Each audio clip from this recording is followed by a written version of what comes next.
maison brûle. Et nous regardons ailleurs.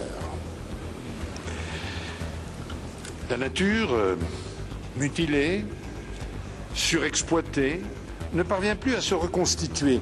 Et nous refusons de l'admettre. Prenons garde que le XXIe siècle ne devienne pas, pour les générations futures, celui d'un crime de l'humanité contre la vie. Let's wind the clock back more than 11 years to September 2002 in Johannesburg. Jacques Chirac was the French president, making a speech at the Fourth Earth Summit. The world was becoming more aware of a problem that many considered a little too late. The former president sounding the alarm at the world's indifference to global warming. Well, since then, little changed. Just last September, the Intergovernmental Panel on Climate Change speaking out.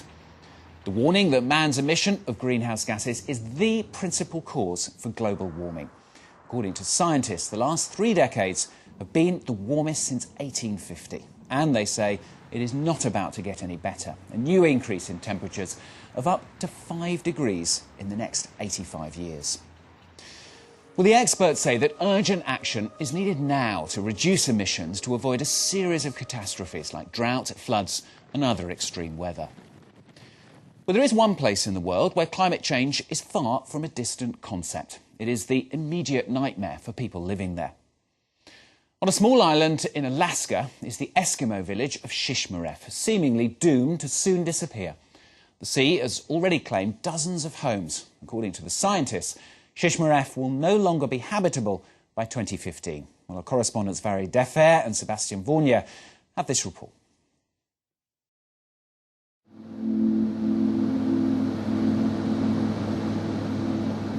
These are the mountains of Alaska, known here as the last frontier.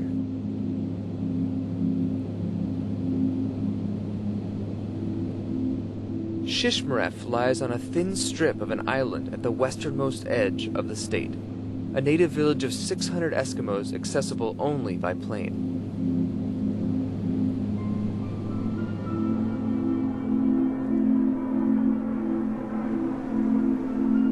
From the sky, it's clear just how vulnerable the island is. It's only 3 kilometers long and 1 kilometer wide.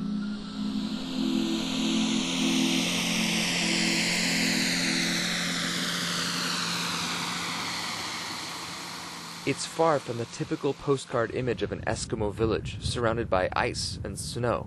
Here, there's another reality. Temperatures are rising, the ice is melting, and the village is on the verge of disappearing. This is the Channel 2 News Late Edition. Storm may force more people to abandon their homes in the village of Shishmaref. This is home video from a recent storm that washed away several boats and flooded part of the village. Many who live on the barrier island just south of the Arctic Circle say this latest storm has more people talking of moving the village onto the mainland. It was a close call for Stanley Taktu. Waves, a terrifying 4 meters high, consumed his home. This is where my old house used to be, a big old long house, so this is what's left of it. From there to here. Stanley wasn't the only victim. But they're all... As these photos taken by neighbors show, 16 other houses were destroyed. The ground was undercut and then the ground was collapsing. We were losing, like I say, 20 feet of land an hour from the north side. The village no longer has an ice bank to protect its shores. The waves have begun to erode the permafrost, the frozen soil on which Shishmaref is built. To protect themselves, the villagers have built a seawall made of rocks. It cost them around $1 million.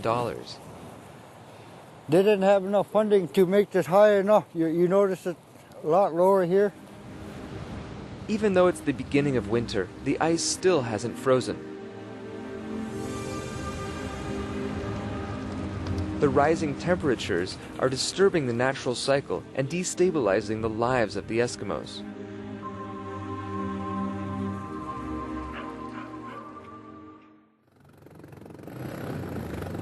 It's noon, and the sun is up for just a few hours. Lucy, Troy, and Jonathan are going seal hunting in the lagoon. Eskimos hunt and fish their own food. Normally, at this time of year, they track down walruses and polar bears on the ice bank. There is less snow at this time of the year because long ago there used to be a lot of snow. We're only 30 kilometers from the Arctic Circle, but the ice caps are melting, making animals more scarce. Eskimos now have to travel further to go hunting. And petrol in Shishmaref is very expensive. €40 a liter. That's double the price in Juneau, the capital of Alaska. They barged the gas in. I think that's why the gas price went up. Lucy and her friends want their hunting day to be as profitable as possible.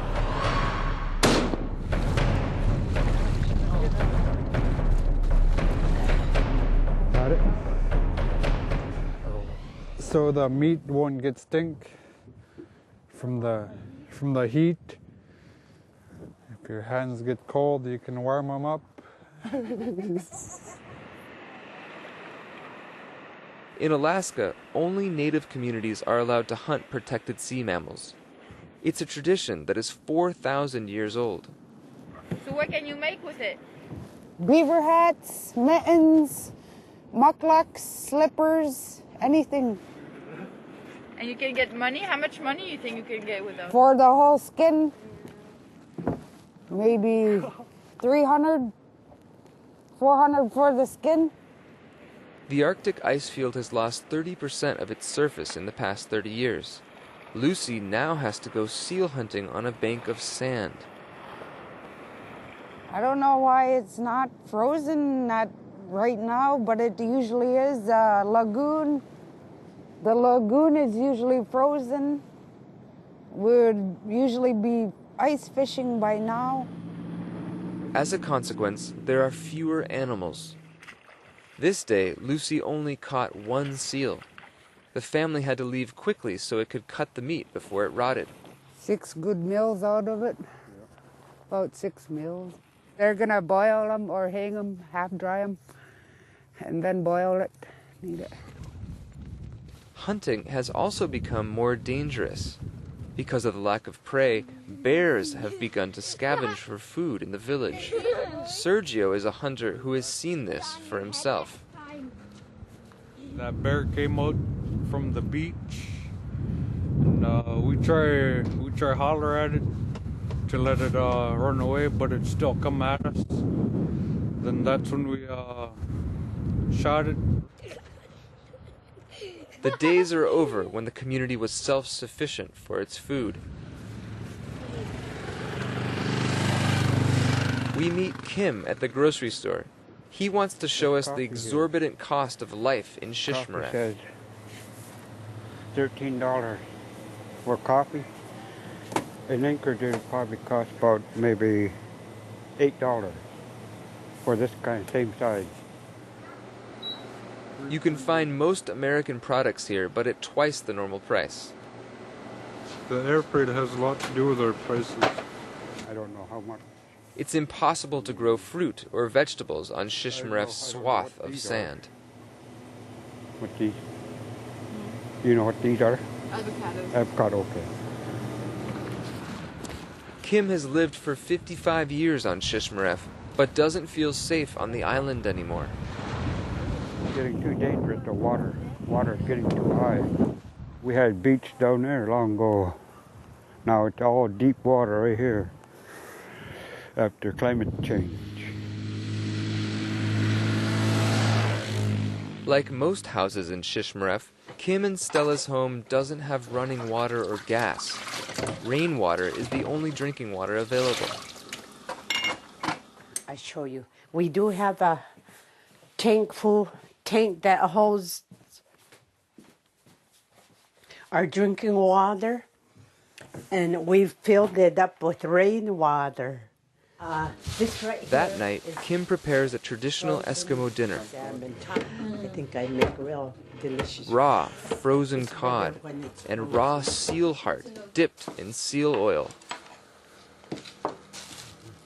Meals like this are becoming harder and harder to find. Kim can't hide his frustration. We'd have had snow right now, but there's no snow. It's still warm out. even though we can't see them and we're not around them, but we still know it's from the cars and factories. Within the next 50 years, who knows if we're still going to have Shishmaref. It gets smaller and smaller every year. And the recent predictions from scientists are even more pessimistic. To get a better understanding of the situation, we went to the University of Alaska, more than 1,000 kilometers from Shishmaref. For more than 30 years, Charlie Collins has been analyzing the permafrost, which is the mix of sand and ice that makes up Alaska's soil. This permafrost here is over 30 to 40,000 years old, so it's been preserved here since the last ice age. But there's a problem. The rise in temperatures is causing the permafrost to melt, eroding the soil, like in Shishmaref. But if you get in here, this is very hard. It's ice-bonded silt. So it's the presence of ice in these fine-grained soils that make thawing permafrost so critical, such a problem. His colleague, Professor Romanovsky, measures the temperature of the soil. His research shows that it's risen by 3 degrees Celsius in Alaska over the past 30 years. October was the warmest in the history of measurements. In Alaska, global warming threatens 183 of the 200 native villages. And according to projections, some like Shishmaref could disappear by 2017. It could happen very, very soon already for many of those villages. It seems like it's inevitable. It's just a question of time. So how much time they have, 10 years or 30 years, but probably not more than that. After centuries on this island, the people of Shishmaref know they have no choice but to leave. But where to? They've been waiting to relocate for more than 10 years. We meet with Stanley again. He's the community manager, the modern equivalent of a tribal chief. For the past 10 years, he's been trying to raise money from the state, federal government, and any other organization willing to help get the 5 million euros they need to move the entire village. But with the economic crisis, no one is willing to contribute this kind of money. The federal government and the state government can't fight each other on relocate. They got to come together, find a solution, work together, work the problem out instead of, blame each other and who's funding what. In the U.S., there are no laws to support refugees who have lost their homes to climate change. We're still Americans, they got to take care of us too. The people here would like to stay in the region. We got Igloo, that's the end of the Serpentine where the ports end, the Arctic, Tin Creek, West Unistock, West Tin Creek. About a dozen sites have been chosen around Shishmaref, but none of them are viable. We're going to have to find a suitable place because all the yellow places where they tested, there's about 8 to 20 feet of permafrost. Since the relocation project began in 2003, all regular subsidies have been put on hold. The government won't renovate or build anything until the relocation site is chosen. These houses were supposed to be for erosion victims. It took us 9 years for them to get these built. Again, because of the word relocation, they put the housing projects on hold. The least expensive solution would be to move the community to a bigger city. But that's an option most of the villagers reject.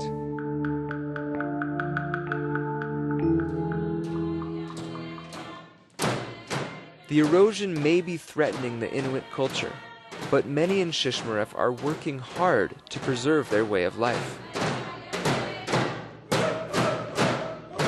Every Saturday night, there's a traditional dance class. Songs, which have been passed down from one generation to the next, talk about the Eskimos' daily life. For many, like Mary, moving to a bigger town is out of the question. That sense of community and that sense of us and we would dissipate greatly.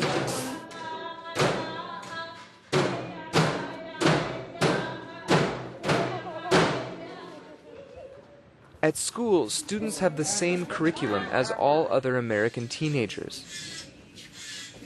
But in Shishmaref, They also learn how to sew animal skins and carve ivory, skills passed down by their ancestors. Okay, after you flatten the top, they wanted them to learn how to get the skills, retain the skill, utilize that skill when they leave school so they can actually make an income.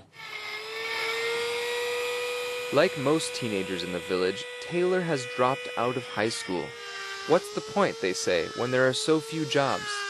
He spends his day carving ivory to make arts and crafts, sold in tourist shops in the big towns. It's made out of ivory, tusk, and probably this would go for maybe 150 maybe. But others have decided to leave Shishmaref for Anchorage. Ralph, for example, has become an engineer. He's got no illusions about the future of Shishmaref. It's hard to justify spending hundreds of millions of dollars to prevent something that we don't know if it's really going to occur. If you say the federal government needs to help one culture, there are many hundreds of cultures that would also would like to be preserved. So where do you start? But what price can you put on the preservation of a culture? How do you weigh the financial cost against the disappearance of the Inuit way of life? Because the hard truth is this: if nothing is done, a culture that has endured 4,000 years will very soon disappear. The residents of Shishmaref living on the edge of a precipice. Well, that's all from this edition of Revisited. More editions, of course, coming up, so do stay with us. You're Van Cat. Thanks for watching.